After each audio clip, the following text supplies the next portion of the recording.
Good morning friends. Late Shiv Kumar ITI के online portal में आप सभी विद्यार्थियों का बहुत बहुत स्वागत है। हमारा आज का टॉपिक रहेगा स्वप्रेरण या सेल्फ इंडक्टेंस।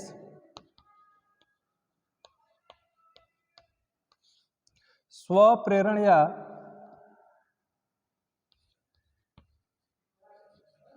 Self inductance. स्वप्रेरण या सेल्फ इंडक्टेंस को समझने के लिए हम इस प्रकार से समझ सकते हैं कि मान लीजिए हमारे पास कोई एक कुंडली है। जैसे मान लीजिए कि हमारे पास ये कोई एक कुंडली है। इस कुंडली में हम प्रत्यावर्ती धारा AC नेचर की फ्लो करा रहे हैं।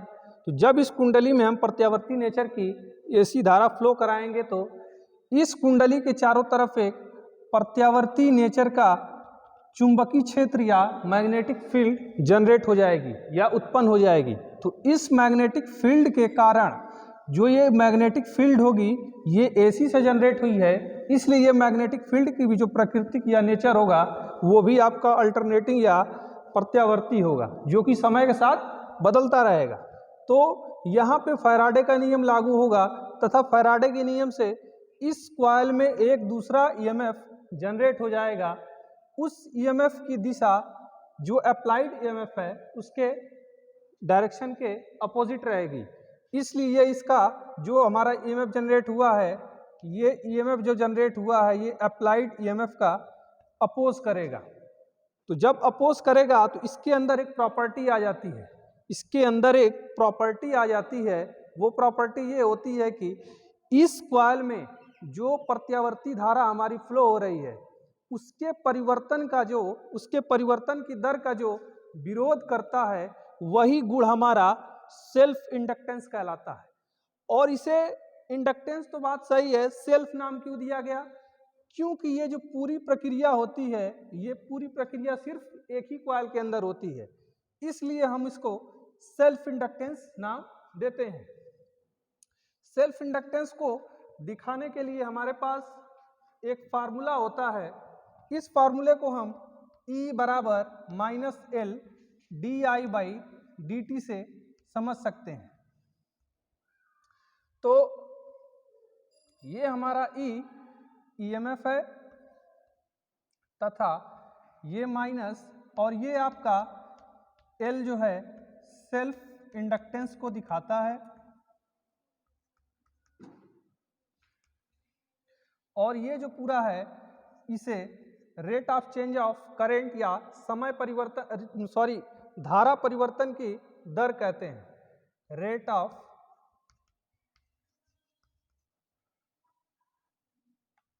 चेंज ऑफ करंट या धारा परिवर्तन की दर। तो यहाँ पे धारा परिवर्तन की दर का जो विरोध करता है वही प्राकृतिक हमारी स्वप्रेरण कहलाती है। और ये निगेटिव सिंबल क्या दिखाता है? निगेटिव सिंबल आपका ये दर्शाता है कि जो आपका यहाँ पे बैक EMF या जो बाद में EMF जनरेट हो रहा है उसकी डायरेक्शन हमेशा अप्लाइड EMF की डायरेक्शन के विपरीत में होगी। जैसे मान लीजिए कि जो आपका अप्लाइड EMF है, अगर उसकी डायरेक्शन ये है तो जो आपका बैक EMF जनरेट होगा उसकी डायरेक्शन हमेशा इसके अपोजिट डायरेक्शन में रहेगी। मैग्नीट्यूड में ये छोटा ही होगा।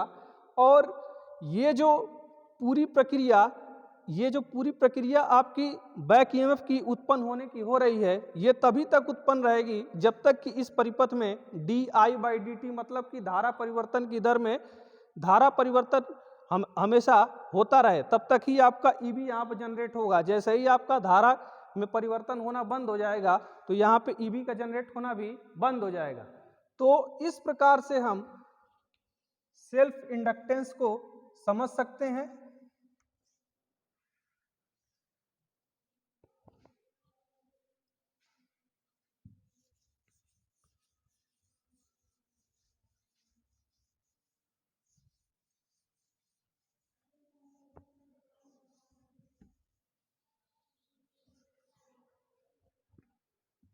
दूसरी हेडिंग हमारी होती है इसमें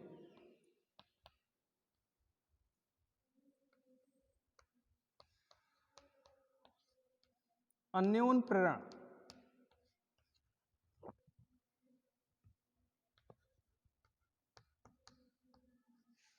म्यूचुअल इंडक्टेंस,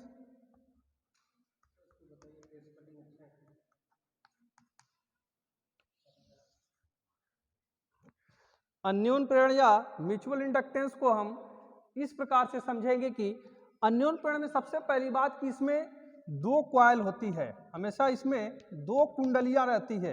अन्योन प्रेरण की जहां भी प्रतिक्रिया होती है वहां पे दो कॉइलें रहती हैं तथा ये दो कॉइलों का आपस में स्पर्श होना आवश्यक नहीं रहता है। मान लीजिए कि हमारे पास एक कॉइल ये है तथा एक कॉइल हमारे पास ये है।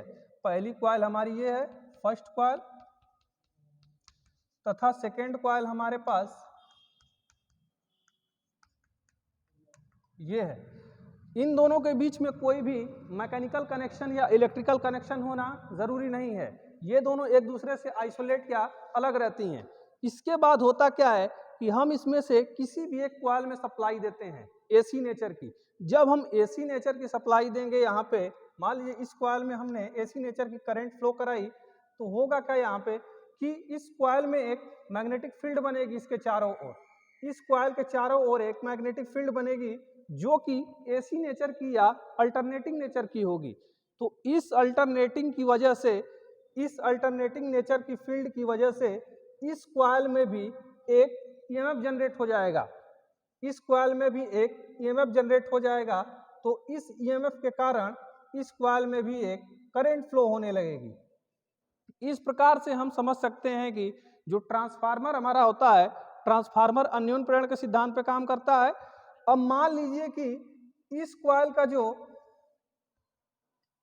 स्वप्रेरण है अगर L1 है और इस कॉइल का जो स्वप्रेरण है L2 है।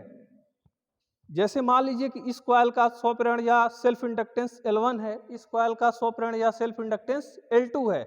तो हमको म्यूचुअल इंडक्टेंस अगर ज्ञात करना है तो म्यूचुअल इंडक्टेंस को ज्ञात करने के लिए हम कैसे ज्ञात कर सकते हैं?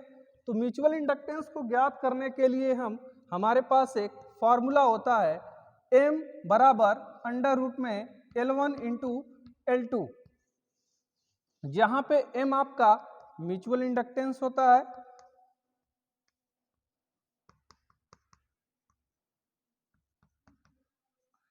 म्यूचुअल इंडक्टेंस होता है तथा L1 आपका पहली कॉइल का सेल्फ इंडक्टेंस है तथा L2 आपका दूसरी कॉइल का सेल्फ इंडक्टेंस है। म्यूचुअल इंडक्टेंस होने के लिए हमेशा दो कॉइलों की कम से कम आवश्यकता होती ही है।